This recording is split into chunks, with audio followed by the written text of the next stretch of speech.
بخاری شریف جلد 1 باب نمبر 25 ہے۔ نبی صلی اللہ علیہ وسلم کا وفد عبد القیس کو اس پر آمادہ کرنا کہ وہ ایمان اور علم کی حفاظت کریں اور ان سے ان لوگوں کو مطلع کریں جو ان کے پیچھے ہیں۔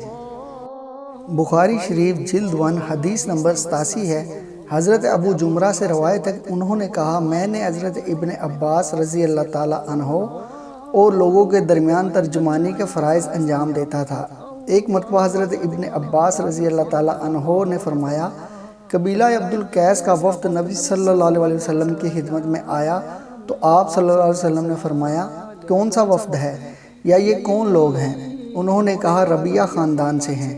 آپ نے قوم یا وفد کو کہا، خوش آمدید، نہ رسوا ہوئے اور نہ ندامت ہی کی کوئی بات ہے۔ انہوں نے عرض کیا، ہم بہت دور دراز کی مسافت سے آپ کی خدمت میں حاضر ہوئے ہیں۔ ہمارے اور آپ کے درمیان کفار مضر کا ایک قبیلہ حائل ہے، اسی لیے ہم حرمت والے مہینوں کے علاوہ کسی اور مہینے میں آپ کے پاس نہیں آ سکتے، لہٰذا آپ ہمیں کوئی ایسا کام بتا دیجئے کہ ہم اپنے پیچھے والوں کو اس سے مطلع کر دیں اور اس کے سبب ہم جنت میں داخل ہو جائیں۔ آپ نے انہیں 4 چیزوں کا حکم دیا اور 4 چیزوں سے منع فرمایا۔ آپ نے انہیں ایک اللہ پر ایمان لانے کا حکم دیا، پھر فرمایا، تم جانتے ہو کہ ایک اللہ پر ایمان لانے کا کیا مطلب ہے؟ انہوں نے عرض کیا، اللہ اور اس کے رسول ہی جاننے والے ہیں۔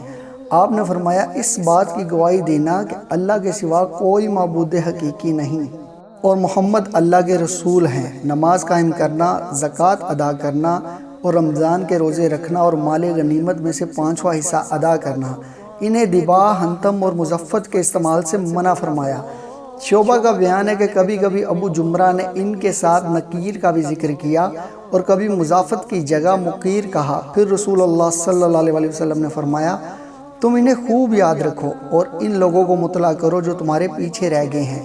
واضح رہے، جن برتنوں کے استعمال کے متعلق یہاں پابندی کا ذکر ہے، اسے بعد میں رسول اللہ صلی اللہ علیہ وسلم نے ختم کر دیا تھا۔ باب نمبر 26 ہے، درپیش مسئلے کے لیے سفر کرنا اور اپنے اہل کو تعلیم دینا۔ حدیث نمبر 88 ہے۔ حضرت عقبہ بن حارث رضی اللہ تعالیٰ عنہ سے روایت ہے، انہوں نے ابو حاب بن عزیز کی بیٹی سے نکاح کیا تو ایک عورت آئی اور کہنے لگی کہ میں نے عقبہ اور اس کی بیوی کو دودھ پلایا ہے۔ حضرت عقبہ نے کہا، مجھے تو علم نہیں کہ تو نے مجھے دودھ پلایا ہے اور نہ پہلے تو نے اس کی خبر دی۔ پھر حضرت عقبہ سوار ہو کر رسول اللہ صلی اللہ علیہ وسلم کے پاس مدینہ منورہ آ گئے اور آپ سے مسئلہ پوچھا۔ رسول اللہ صلی اللہ علیہ وسلم نے فرمایا، تو اس عورت سے کیسے صحبت کرے گا جبکہ ایسی بات کہہ گئی ہے؟ آخر عقبہ نے اس عورت کو چھوڑ دیا اور اس نے کسی دوسرے شخص سے نکاح کر لیا۔ باب نمبر 27 ہے، تحصیل علم کے لیے باری مقرر کرنا۔ حدیث نمبر 99 ہے۔ حضرت عمر بن خطاب رضی اللہ تعالیٰ عنہ سے روایت ہے، انہوں نے فرمایا، میں اور میرا ایک انصاری پڑوسی بنو امیہ بن زید کے گاؤں میں رہا کرتے تھے جو مدینے کی مشرق جانب بلندی کی طرف تھا۔ ہم رسول اللہ صلی اللہ علیہ وسلم کی خدمت میں باری باری آتے تھے، ایک دن وہ آتا اور ایک دن میں۔ جس دن میں آتا اس روز کی وحی وغیرہ کا حال میں اسے بتا دیتا اور جس دن وہ آتا وہ بھی ایسا ہی کرتا۔ ایک دن ایسا ہوا کہ میرا انصاری دوست اپنی باری پر گیا، جب واپس آیا تو اس نے میرے دروازے پر زور سے دستک دی اور کہنے لگا کہ عمر یہاں ہیں؟ میں گھبرا کر باہر آیا تو بولا، آج ایک بہت بڑا سانحہ ہو گیا ہے، رسول اللہ صلی اللہ علیہ وسلم نے اپنی ازواج کو طلاق دے دی ہے۔ میں نے حفصہ رضی اللہ تعالیٰ عنہا کے پاس گیا تو وہ رو رہی تھیں۔ میں نے کہا، رسول اللہ صلی اللہ علیہ وسلم نے تمہیں طلاق دے دی ہے؟ وہ بولی، مجھے علم نہیں۔ پھر میں نبی صلی اللہ علیہ وسلم کے پاس حاضر ہوا اور کھڑے کھڑے عرض کی، آیا آپ نے اپنی بیویوں کو طلاق دے دی ہے؟ آپ صلی اللہ علیہ وسلم نے فرمایا، نہیں۔ تو میں نے مارے خوشی کے اللہ اکبر کہا۔ باب نمبر 28 ہے، کسی ناپسندیدہ بات پر وعظ و تعلیم کے وقت اظہار ناراضگی کرنا۔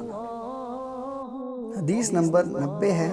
حضرت ابو مسعود انصاری رضی اللہ تعالیٰ عنہ سے روایت ہے کہ ایک شخص نے عرض کیا، یا رسول اللہ صلی اللہ علیہ وسلم، میرے لیے نماز با جماعت پڑھنا مشکل ہو گیا ہے کیونکہ فلاں صاحب نماز بہت لمبی پڑھاتے ہیں۔ ابو مسعود انصاری رضی اللہ تعالیٰ عنہ کہتے ہیں کہ میں نے نبی صلی اللہ علیہ وسلم کو نصیحت کے وقت اس دن سے زیادہ کبھی غصے میں نہیں دیکھا۔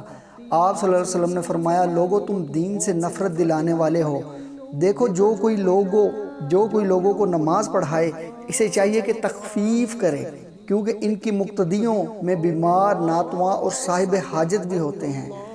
اس حدیث کے فائدہ میں اصلاح معاشرہ کے لیے طریقہ نبوی یہ ہے کہ واعظ و ارشاد میں کسی خاص شخص کا نام لے کر اسے نشانہ نہ بنایا جائے، بلکہ ایک اصولی بات کہہ دی جائے جس سے مقصد بھی حاصل ہو جائے اور مخاطب کو شرمندگی بھی نہ ہو، یا کسی وقت الگ سے اسے غلطی پر تنبیہ کر دی جائے، کیونکہ بڑے مجمع میں کسی کو نشانہ بنانے سے بعض اوقات وہ ضد اور حق درمی پر اتر آتا ہے۔